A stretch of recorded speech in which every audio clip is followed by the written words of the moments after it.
Hello guys, and welcome here to final practice for the Jello Cup Series, guys, before the Daytona 500. Ryan James up here in the booth with you. Alexander Rowe is the first one to go out. This is the first time all 40 of the Daytona 500 entrants will practice together. Tim Horton behind him. Daniel Voiles, he made the race in the Can-Am duels. He's on his way out. They got one part of it done. They hope to get the second part now and make the race. It's only a 10, or they did the first part and made the race. Now they want to do the second part and get the win. Charles Sanford, Joey Tip, a whole mess of these guys heading out. They know they only have 10 minutes. So they are going to really work hard in this session. Ethan Lynn heads out too. Jessica McNeilson, Hillary Sanchez, Griffin Lynn. Whole mess of these guys on their way out. You just see it. There's a whole mess of these guys headed out to run some laps. There's Alexander Rowe. It's a cloudy day here at Daytona. It's projected to be cloudy tomorrow, around 90 degrees for the 500. You can see individually these cars are running a lot faster than they ran in pole day qualifying.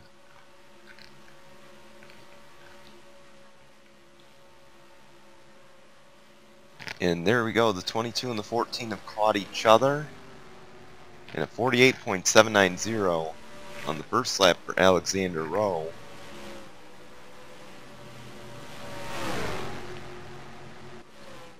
And Jessica McNeilson back there too.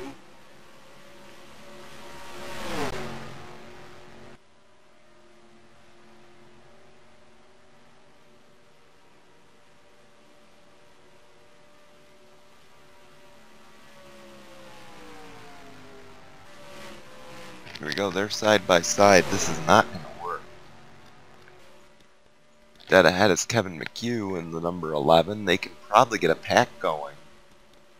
Here's these two now line it up.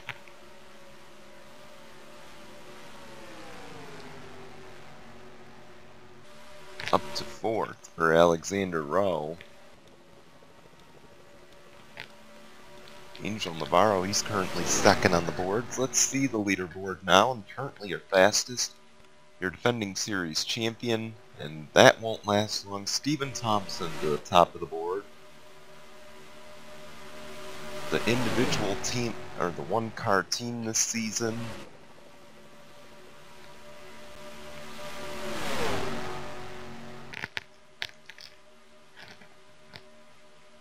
You can see it, he's got some all-stars around him.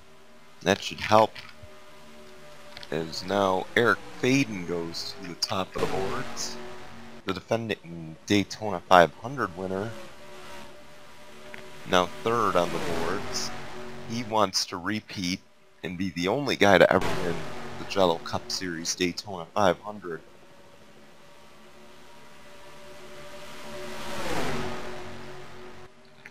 Thompson back up to the top of the boards. Griffin Lynn up there too. He has not shown any speed yet in speed weeks. So for Griffin Lynn to be up in the top half right now, that's impressive. There we go. We got a giant mess of cars here trying to draft. And there's Nathan Faden back there. We weren't sure if he'd make the 500. He somehow snuck his way in the Can-Am duels. He's going to be racing. And Luis Hernandez back there too. He's going to start second in the 500.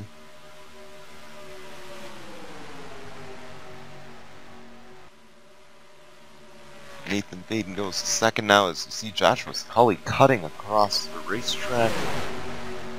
And your new fastest is another Hendrick car. Now I stand corrected, Ben Crouch to the top of the boards. And he's working with your past 500 champion. He will start in third on race day in that number 78. He won his Can-Am duel, which has locked him in. Or, I'm sorry, he was locked in. Anyway, there's a little cloud, or a little cloud of dust right there. It looks like someone went off the racetrack.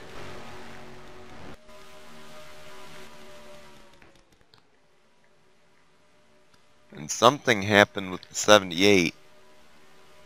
We'll try to get you the latest on that. Maybe they were just trying to get to the pit lane. Yeah, see Richard Johnson now to the top of the boards in the 93. Team Velocity powering them.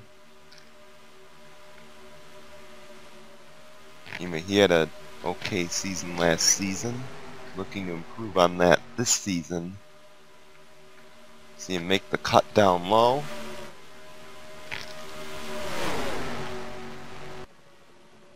This is going to be an exciting 500. Joseph Curtis ahead too. I believe he will start fourth. He is currently your co-points leader entering the 500 with Ben Crouch in that number 78. We're going to take a look on down the leaderboard. And you can see where your driver is stacked up at the moment.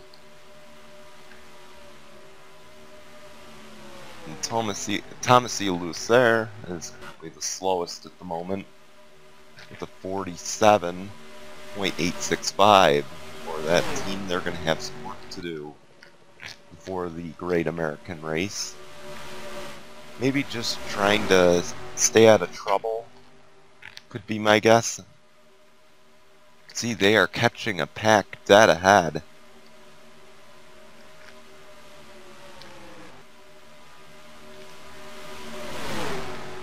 This is the pack with Jackson Lynn, Zach Buchanan, Hillary Sanchez, Tim Horton. All dead ahead, and now the 17 has their draft.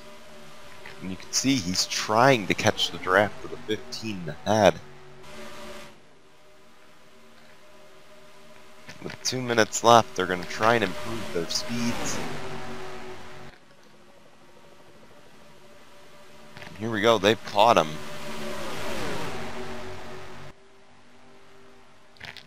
This is going to be one giant pack now.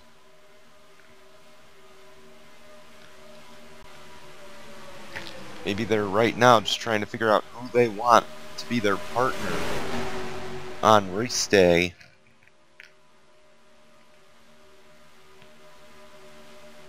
And you can see the 17 is going to peel down. There will be no pit stops in the race. It's standard at all restrictor plate events that there are no pit stops due to the fact that it is craziness to pit at a restrictor plate under green.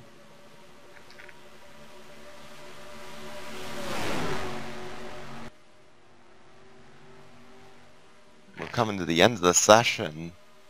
Richard Johnson the fastest, Eric Monaco in the number 88 is second, Griffin Lynn in third, Ben Crouch fourth, Eric Faden, the defending 500 winner, fifth. 21 Joey Tiff in 6th. 7th is Nathan Faden. As now Richard Johnson will call it a day. And I think they are very happy with their race car.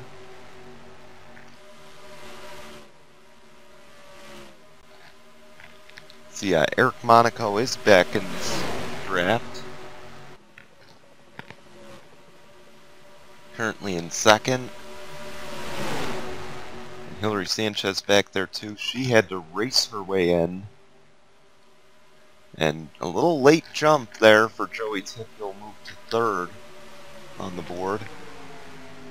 And once Eric Monaco crosses the line, we will end the session. And we'll be off to the 500.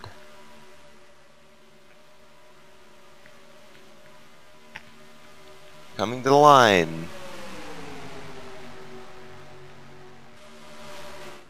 And that will end practice here.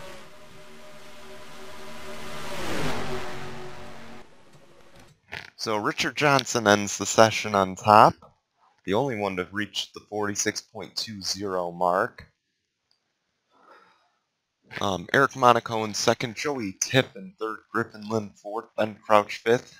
Sixth is Luis Hernandez, seventh Eric Faden, eighth Nathan Faden, both JTG Doherty cars in the top 10. So that's a nice way to end Speed Weeks for them, pretty much. Ninth is Jonathan Rains, and 10th is Zach Fitzwater Sr., and we will show you the rest of the leaderboard. Some of these guys are going to have a lot of work to do if they want to succeed in the Daytona 500. We will see if they are able to do it. We want to thank you for watching. Thank you for being a part of Speed Weeks. We wrap it up tomorrow with the Daytona 500. We hope you will tune in at 2 o'clock Eastern Time for that. And we want to thank you for watching. We'll see you later. Bye, everyone.